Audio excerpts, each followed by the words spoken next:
I was still wearing the black dress from my husband's funeral when my stepson's wife walked into my kitchen and told me I had 30 days to leave my own home. Rachel did not ask. She placed a folder beside a casserole someone had brought the night before, glanced around the room as if she were already deciding what to replace, and said, "Now that Daniel's gone, the house is ours." My husband had been buried 3 days earlier. Michael stared at the floor. Jennifer opened her laptop. None of them knew that the moment they tried to force me out Daniel's final plan had already begun. My name is Margaret Collins. I am 65 years old, and until the previous week, I had been Daniel Collins's wife for 30 years. Now people called me a widow in soft voices, as if the word might break if they said it too loudly. I did not feel like a widow yet. I still reached across the bed at night and found cold sheets. I still listened for Daniel's key in the front door around 6:30, even though I had watched that key being placed inside a hospital bag with his wedding ring and watch. That morning I had been washing a coffee cup that was already clean when Rachel came in without knocking. Michael followed her. Jennifer arrived minutes later in the navy blazer she wore to court carrying a leather folder. Rachel was Michael's wife. Michael was Daniel's son, and Jennifer was his daughter. They had been 16 and 14 when Daniel and I married. I never asked them to call me Mom. Their mother was still alive, and I respected that. I drove them to school, helped with college applications, sat through graduations and hospital visits, and learned when to offer advice and when to stay quiet. Over time, things softened. Or I thought they did. Michael once called me from college at 2 in the morning because he had failed an exam and was afraid to tell Daniel. Jennifer cried against my shoulder after her first serious boyfriend left her. I believed 30 years of showing up counted for something. On the morning of the funeral, Michael had hugged me in the entryway and whispered, "We're family, Margaret. We'll get through this together." I believed him because grief makes even familiar lies sound merciful. Now he stood near the refrigerator, turning his wedding ring with his thumb, while Rachel opened the folder. "We've put together some options," she said. Inside were brochures for retirement communities, photographs of small condos, moving estimates, and a typed schedule labeled Transition Timeline. Jennifer turned her laptop toward me. "This house is too much for one person," she said. Her voice was calm, almost kind. "The taxes, the maintenance, the stairs. We're trying to make this easier before it becomes an emergency." I looked at the screen. One community showed a smiling, gray-haired couple walking beside an artificial pond. "An emergency for whom?" I asked. Rachel answered, "For everyone, Margaret. We need to deal with the estate responsibly." Daniel's estate was worth close to $8 million when you included the house, his investments and shares in the manufacturing company he had helped build. Daniel and I lived comfortably, but we were never flashy. He wore the same winter coat for 15 years and complained when I replaced a toaster that still worked if you held the lever down. To Rachel, every room had a price. She slid a ring of keys toward me. "Michael found a smaller sedan that would be easier for you to manage." I stared at the keys, then at Michael. "You found me a car. We thought it might help. You thought selling my home and trading in my car might help." His eyes dropped. Jennifer folded her hands. "No one is trying to hurt you." The night before Daniel died, I had been beside his hospital bed, rubbing lotion into his dry hands. He was barely strong enough to speak, but he pulled me closer. "Do not let them make you leave the house." I thought the medication had confused him. "No one is making me go anywhere," I said. He watched me for several seconds. Then he whispered, "When the time comes, look where loyalty lives." I asked what he meant, but his breathing changed and a nurse came in. The moment disappeared beneath alarms, quiet instructions, and the terrible practical work of dying. For 3 days I had pushed those words aside. Now Rachel stood in my kitchen, telling me Daniel's home belonged to them, as though I had not spent 30 years helping him build a life inside it. I closed the folder. "I'm not signing anything today." Rachel laughed. No one asked you to sign today. Jennifer shot her a warning look. I took out my phone and photographed the folder, the keys, and the relocation schedule. Then, I photographed the first page where Jennifer's office address appeared beneath the words, "Proposed Property Transfer." All three of them watched me. "What are you doing?" Michael asked. "Keeping track." Rachel's smile faded. I put the phone in my pocket. "You should leave." Jennifer closed her laptop slowly. "Margaret, legally, this will have to be resolved." "Then resolve it legally." For the first time, nobody had an answer ready. Rachel gathered the papers, but in her irritation, she left her phone on the counter. It buzzed as she reached the hallway. The screen lit with a message preview from Jennifer. "She'll sign tomorrow. Once she does, we can move before probate gets messy." Rachel turned back and snatched up the phone, but not before I had read every word. Our eyes met. She knew I had seen it. I said nothing. Neither did she. After the front door closed, I listened to their car pull away. Then I walked down the hall toward Daniel's study, the one room none of them had entered in front of me since the funeral. At the door, I remembered his final words. "Look where loyalty lives." For the first time, I wondered whether Daniel had been warning me about more than the house. Grief did not make me helpless. It made the world quieter. After Michael, Jennifer, and Rachel left, I stood in the hallway outside Daniel's study with my hand on the doorknob. I wanted to go in, but the room still held too much of him. His cedar aftershave, the faint smell of coffee, the old leather chair that creaked whenever he leaned back to think. I was not ready to face an empty room that still felt occupied. Instead, I returned to the kitchen and wrote down everything that had happened, the time they arrived, the documents they brought, the words Rachel used, the message I saw on her phone. "She'll sign tomorrow. Once she does, we can move before probate gets messy." I emailed the notes and photographs to myself, then sent copies to a new account none of them knew about. Daniel had always said important records should exist in more than one place. Until that afternoon, I had thought he was talking about tax returns and insurance policies. The next morning, I discovered that the garage keypad no longer accepted my code. I entered the 4 digits twice, slowly thinking my hands had made a mistake. The red light blinked back at me. Michael answered on the 3rd ring. "I changed it for security," he said. "You're alone now." "You changed the code to my garage without asking me." "It was Dad's house, too." "Your father is dead, Michael. I am still here." He sighed as if I were making a simple situation difficult. "I'll text you the new code. You'll restore the old one. Margaret, if you enter this property or change anything again without my permission, I will call the police." The silence on the line lasted long enough for me to hear him breathing. "You don't need to be dramatic," he said. "No, I need to be clear." An hour later, the old code worked again. That small victory did not make me feel powerful. It made me afraid because I finally understood how quickly they were testing the limits of my resistance. 2 days later, a locksmith's van pulled into the driveway. Rachel stood near the front steps with her arms folded, while a man in a gray uniform carried a metal case toward the door. I stepped outside before he reached the porch. "Can I help you?" He looked from me to Rachel. "I was told the owner requested new locks. I live here and I requested no such thing." Rachel's mouth tightened. "The alarm system needs updating." "Then you can update the alarm system at your own house." The locksmith shifted his case to the other hand. "Ma'am, I'll need proof of authorization before I do any work." Rachel showed him something on her phone. He studied it, then shook his head. "This isn't a deed or a court order." I took out my phone and began recording. I kept the camera pointed toward the ground, but my voice was clear.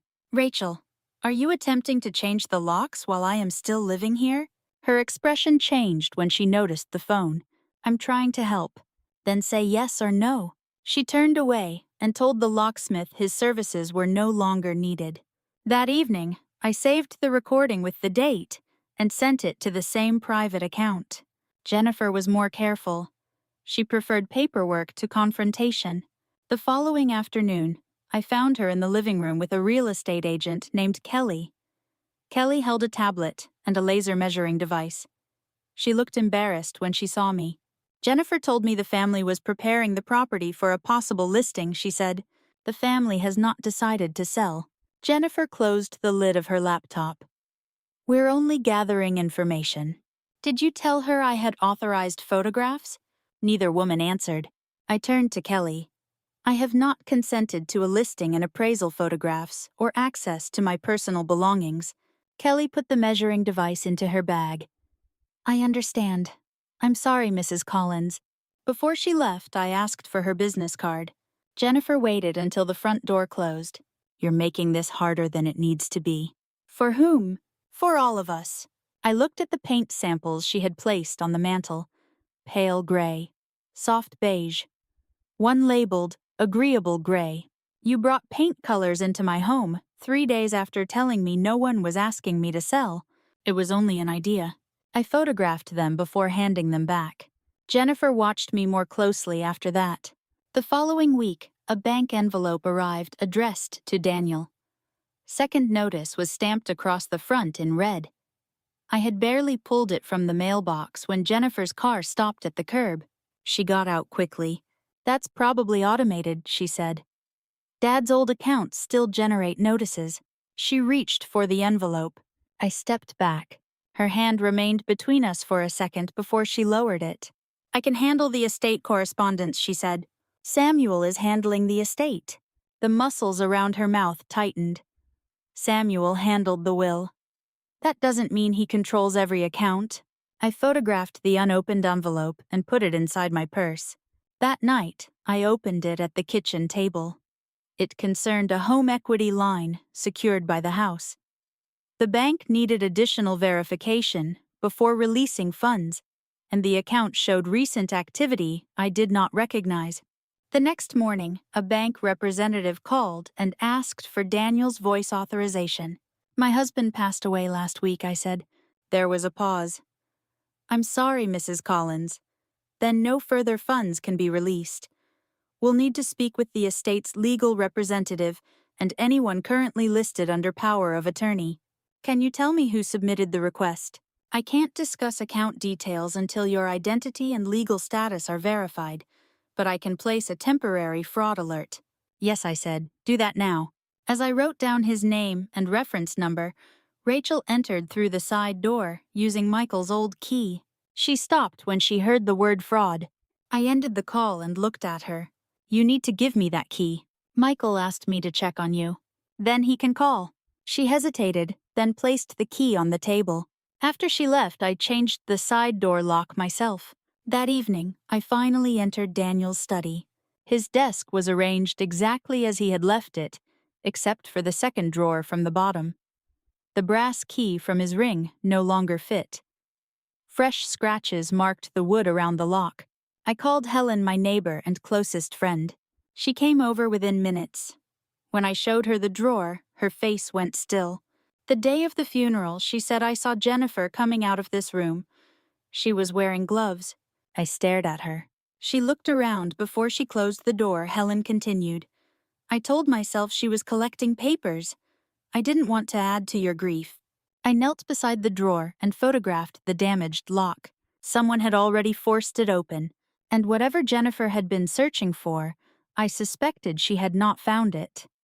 I did not call the police. I considered it more than once, especially after finding the fresh scratches around Daniel's desk drawer. But every piece of evidence I had pointed toward something suspicious, not yet something I could prove. Daniel had always believed that acting too early without enough facts only gave dishonest people time to cover their tracks. So I called the one man he had trusted more than anyone outside our marriage. Samuel Brooks answered on the second ring. His voice sounded older than I remembered. Margaret, I need to see you. There was a pause. Today. Come to my office. Don't discuss this over the phone. His words were calm, but something beneath them made my pulse quicken. Samuel had been Daniel's attorney for more than 3 decades. More importantly, he had been Daniel's closest friend since law school.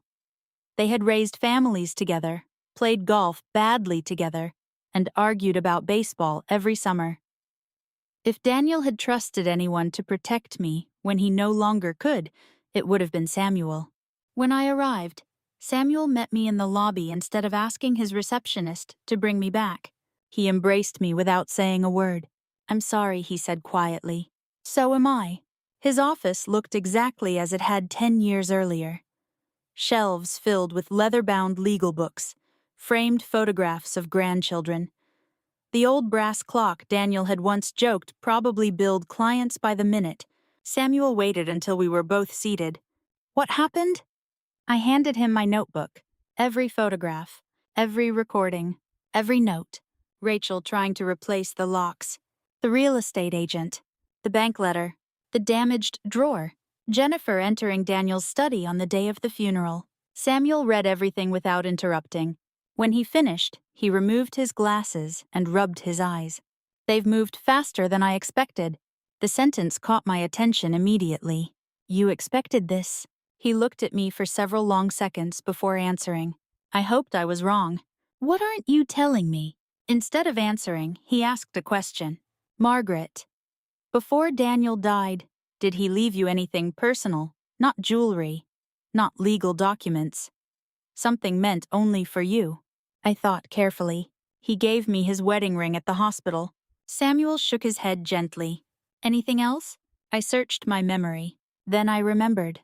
His mother's Bible. Samuel nodded almost imperceptibly. "The one on his nightstand." "Yes. I think it's time you opened it." I frowned. "I've opened that Bible dozens of times over the years. Not since Daniel passed." "No.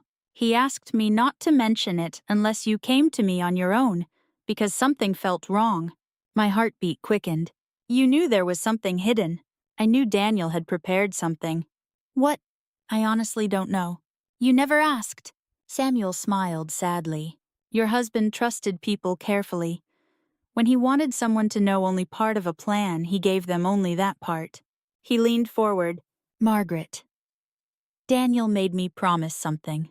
"What promise?" "If you came here because you suspected someone was trying to force you out of your home, I was to tell you exactly one thing." He looked directly into my eyes. "Go home, open the Bible, then call me." That was all. I drove home with more questions than answers. The house felt different that afternoon. Not haunted. Guarded. I carried Daniel's Bible into our bedroom and sat on the edge of the bed. The leather cover had softened from decades of use. His notes filled the margins in neat blue handwriting.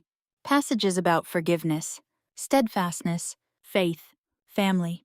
Then I remembered his final words. "Look where loyalty lives." My fingers drifted toward the book of Ruth. Daniel used to tease me that if scripture ever told our story, it would be Ruth instead of Song of Solomon. "Love is beautiful," he would say, "but loyalty is what keeps people standing when beauty is gone." I smiled through tears. Then I opened Ruth. Something metallic slid into my lap. A small brass key. It was taped beside a folded piece of paper in Daniel's handwriting. First National Bank. Safe Deposit Box 214. Nothing else. No explanation. No instructions. Only the number. I stared at the key for a long time before picking up the phone. Samuel answered immediately. "You found it. You knew. I knew where Daniel wanted you to look. Meet me at the bank. I'll be there in 30 minutes. The vault manager escorted us downstairs. She verified my identification, Daniel's death certificate, and the trust authorization Samuel carried. Unlike the rumors Rachel and Jennifer seemed to believe nothing about the process, happened instantly. Every signature was verified. Every document was checked. Every step was witnessed. Daniel had once told me that banks moved slowly because mistakes involving people's lives were expensive. For the first time in weeks, I found comfort in bureaucracy. Box 214 was smaller than I expected. Plain steel, no markings beyond the number. Inside rested a manila envelope, a flash drive, and one sealed letter with my name written across the front. My hands trembled. Samuel quietly stood and moved several feet away, giving me privacy. I opened the letter. "Margaret, if you're reading this, then you listened to me. That means they came for the house. I'm sorry. I prayed every day that I was wrong." The first tears fell before I reached the bottom of the page. Daniel explained that nearly 6 months earlier, he had accidentally overheard Rachel and Jennifer discussing their plans for after his death. Rachel had said, "She won't stay in that house 6 months.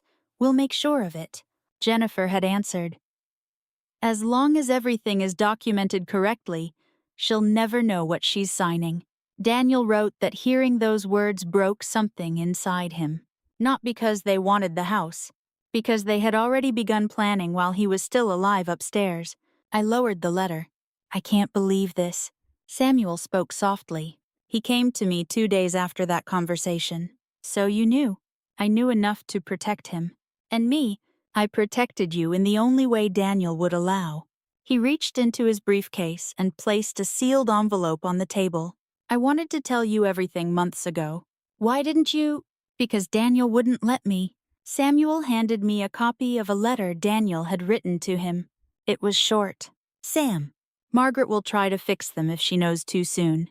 She'll forgive before she protects herself. Don't let her carry that burden while I'm still alive. If she comes to you after I'm gone, it means she finally sees what I saw. Only then should you help her finish what I started." I closed my eyes.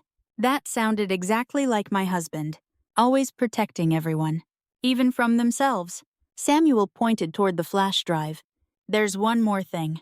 We moved into a private conference room inside the bank. The manager provided a secure laptop. I inserted the drive. A single video file appeared, recorded 18 days before Daniel died. My finger hovered over the trackpad. "I don't know if I can do this." Samuel rested one hand gently on my shoulder. "You don't have to watch it alone." I pressed play. Daniel appeared on the screen. He looked thinner than I remembered. His cheeks had hollowed. His voice carried the exhaustion of someone who understood exactly how little time remained. Yet his eyes were unchanged. Steady, kind, determined. He looked directly into the camera. Then he smiled. "If you're watching this, sweetheart," he said softly, "it means they made the choice I prayed they never would." Daniel looked into the camera for several long seconds before speaking again. It felt as though he knew I would pause the video, wipe my eyes, and need a moment to steady myself. "If you're watching this," he said quietly, "I want you to remember something before you hear anything else. None of what I'm about to say changes how much I loved Michael and Jennifer. They're my children. They'll always be my children. But love doesn't disappear just because someone makes terrible choices. It simply stops pretending those choices don't matter." I leaned back in my chair. Samuel remained silent beside me. "I discovered the first forged document almost 5 years ago," Daniel continued. "Michael came to me asking for a loan to help expand his business. I told him no. A few months later, I found paperwork for a home equity line using our house as collateral. My signature was on the application." He gave a tired smile. "It wasn't my signature." I felt my stomach tighten. "I hired a forensic document examiner without telling anyone. She confirmed what I already suspected." He paused. "Someone had copied my signature." Samuel quietly slid another folder across the conference table. "I had these prepared in case today ever came."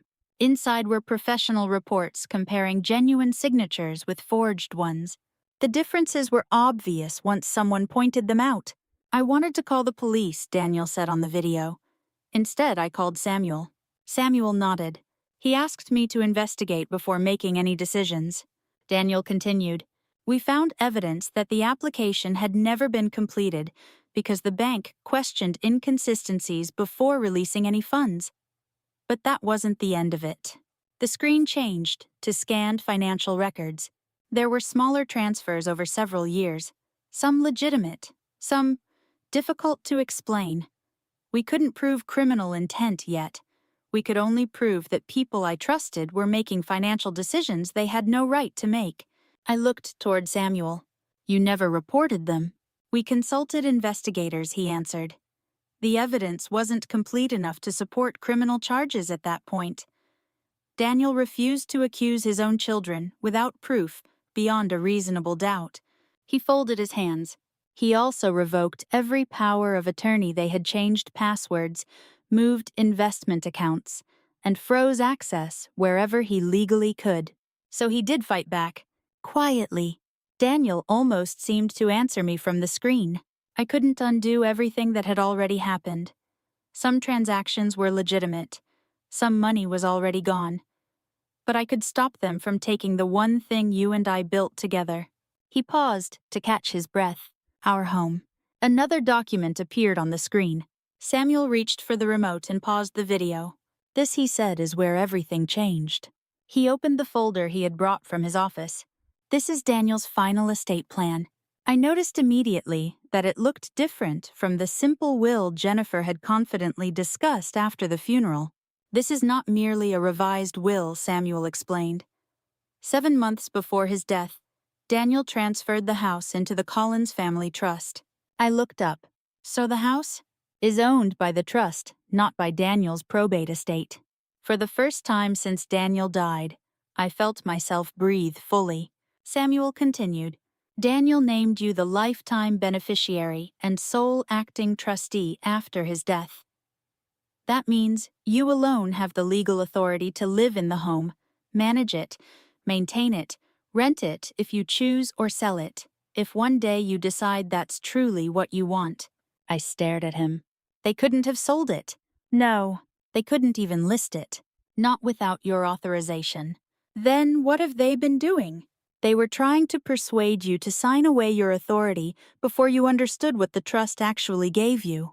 I closed my eyes. They thought I was the only thing standing in their way. Samuel met my gaze. You were. He resumed the video. Daniel smiled sadly. If you're hearing this, sweetheart, then they probably tried convincing you that selling the house was the practical thing to do. I couldn't help smiling through tears. He knew me too well. I know exactly what Jennifer will say, he continued. It's only paperwork. Or, we're trying to make this easier. I remembered those exact words. Daniel had predicted them months before his death. I also know you, he said. You'll want to keep the family together. You'll tell yourself they're grieving too. His expression became more serious. But grief never made honest people forge signatures. The room fell silent. After several seconds, Daniel continued. So Samuel and I added one final protection. Samuel handed me another document. This clause applies only if someone deliberately attempts to remove you from the home through deception, coercion, fraudulent paperwork, or legal pressure. He pointed to the language Daniel had personally revised. If a court determines that an heir intentionally attempted to deprive Margaret Collins of her rights under this trust, that heir forfeits every remaining inheritance under my estate. I looked back toward the screen. Daniel smiled faintly. I didn't include that clause because I stopped loving my children. His voice cracked. I included it because I refused to reward betrayal. Samuel waited until I finished reading. This isn't automatic, he explained carefully. A probate judge has to enforce it. Exactly. What makes you believe the court will? He opened another folder. Inside were copies of everything I had documented. The relocation packet, Rachel's attempt to change the locks, my recording, the photographs, the text message, Kelly's written statement confirming she had been told preparations for selling the house were already underway, despite my objections. Samuel added one final document, a sworn affidavit from the bank employee you spoke with yesterday, confirming that someone recently attempted to continue processing documents connected to the home equity account after Daniel's death. I looked at the growing stack of evidence. They created this case themselves. They certainly helped. Samuel smiled for the first time all day. They assumed you'd quietly sign whatever they placed in front of you. Instead, every time they pushed harder, they quietly handed us another piece of evidence. Daniel's voice returned. If you're still listening, sweetheart, then one last favor. He leaned slightly closer to the camera. Don't spend the rest of your life trying to save people who already decided what kind of people they wanted to become. The screen went dark. Neither Samuel nor I spoke for several moments. Finally, my phone vibrated. Jennifer, I answered. Margaret, she said confidently. Everything's ready. We'd like to meet tomorrow morning at my office. I glanced at Samuel. What exactly are we meeting about? We've prepared documents that will simplify the future management of the property. Once you sign, everyone can move forward. Not once did she use the word sell. Not once did she mention giving up my authority. She simply called it paperwork. Exactly as Daniel had predicted. I'll be there, I said calmly. After I hung up, Samuel closed the folders. You understand, we're not walking into a closing. I nodded. We're walking into an attempt. And this time, he said quietly, they'll be the ones creating the final piece of evidence. Jennifer's office occupied the top floor of a renovated brick building overlooking the river.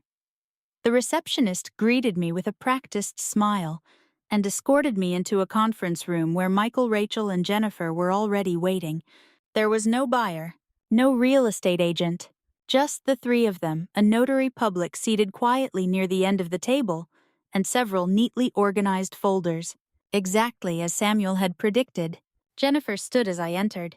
Thank you for coming, Margaret. I said I would. She pulled out a chair for me. We know the last couple of weeks have been emotional. We thought it would be best if we handled everything privately. I noticed Michael would not meet my eyes. Rachel smiled, but it never reached hers. Jennifer opened the first folder. These documents simply allow us to manage the property more efficiently while the estate is being settled. I glanced at the title page. Authorization to transfer trustee authority. Not exactly routine paperwork. Not exactly what she had described over the phone. I looked up. You told me this was routine paperwork. It is. No. I slid the documents back toward her. This transfers control of Daniel's trust. Jennifer hesitated for only a fraction of a second. It simply streamlines the administration. It removes me. Before she could answer, the conference room door opened. Samuel Brooks walked in carrying his worn leather briefcase. No one had invited him. Jennifer stood abruptly. Samuel, I represent Margaret Collins. The notary quietly closed her folder. Samuel nodded politely toward her. Thank you for staying. I believe you'll find today's meeting informative. Jennifer folded her arms. This is unnecessary. Samuel ignored the comment. He placed several folders on the conference table. One contained certified copies of Daniel's trust. Another contained the amended estate documents. A third contained the photographs, recordings, emails, and written statements I had spent the past 2 weeks carefully collecting. Finally, he placed a tablet in the center of the table. Michael's expression changed. What is all this? Samuel answered calmly. Evidence. Jennifer leaned back. You're trying to intimidate us. No. I'm preventing another act of fraud. The room fell silent. Samuel opened the trust documents.